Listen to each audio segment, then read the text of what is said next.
Okay, we're going to take a look at overload operation. So what I have here is a standalone overload, okay? And as we've been talking so far, we've talked about contactors. So this is a contactor that turns on a power circuit and probably has auxiliary contacts for holding. And then we take an overload here, and when you kind of pair these together, the line that this switches on, line 1, 2, and 3, run through the overload, and they would go to your motor, okay? And this would sense if your motor's getting hot. And then, by the way, if you marry those two together into one piece, then what you get here is a motor starter. It's got a contactor and it's got an overload kind of built right into it, okay? But we're not talking about the contactor and we're not talking about the motor starter. We're just talking about the overload right here, okay?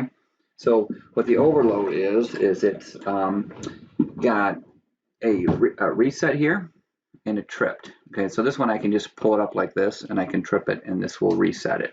If for some reason I wanted to do automatic reset, I could go like that and notice that this stays down and it would automatically reset after it cooled down. We probably don't want that. It's always nice to have to push that to reset to be sure everything is safe, okay?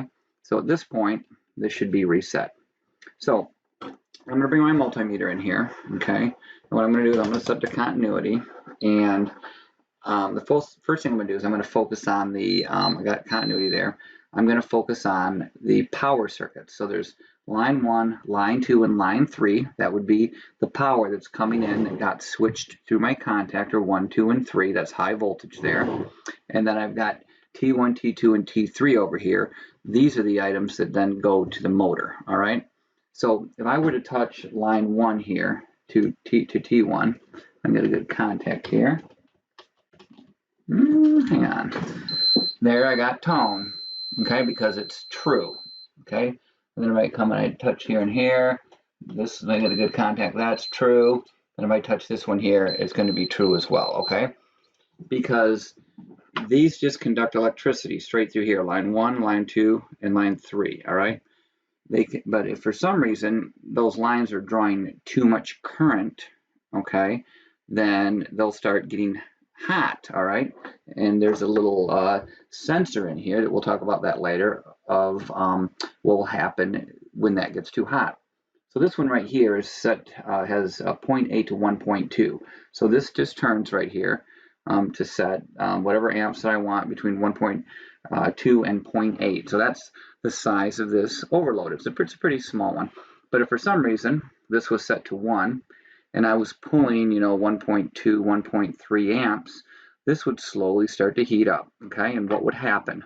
Well, if that happened, this would trip, and I just pulled that up and I've tripped this, okay? Now the thing that you're going to notice, I'm still in continuity here, if I go between my lines, my right across here, my power circuit, these are still, I'm still getting tone there. So this tripped does not open the power circuit coming through here, okay? It's still true because it's just a sensor. That just means that it got hot. Well, what it did do is it opened up a set of contacts up here. So I'm going to go ahead and reset this.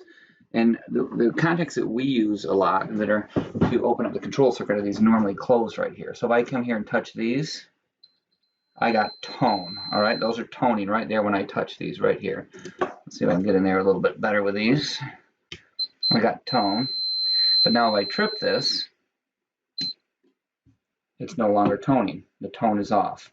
But if I go ahead and reset it, I've got tone again. So notice that if this were to heat up, it would trip and it would open up these normally closed contacts and this would reset them. I do have the opposite here. I have normally open contacts right here that if for some reason this tripped, it then beeps and then I can reset it, okay? But it's the closed contacts that we're working. So just to reiterate, the 3 lines right here, the power lines, they stay connected.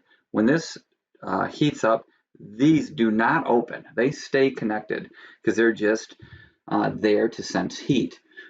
What happens when I trip this is the normally closed opens. And when we look at our circuit here, that is the key because this thing right here opens, causing this rung to go false, causing the motor starter to stop, to drop out, and then boom, boom, boom. this opens, at which point line 1, line 2, and line 3 are no longer energizing the motor, okay?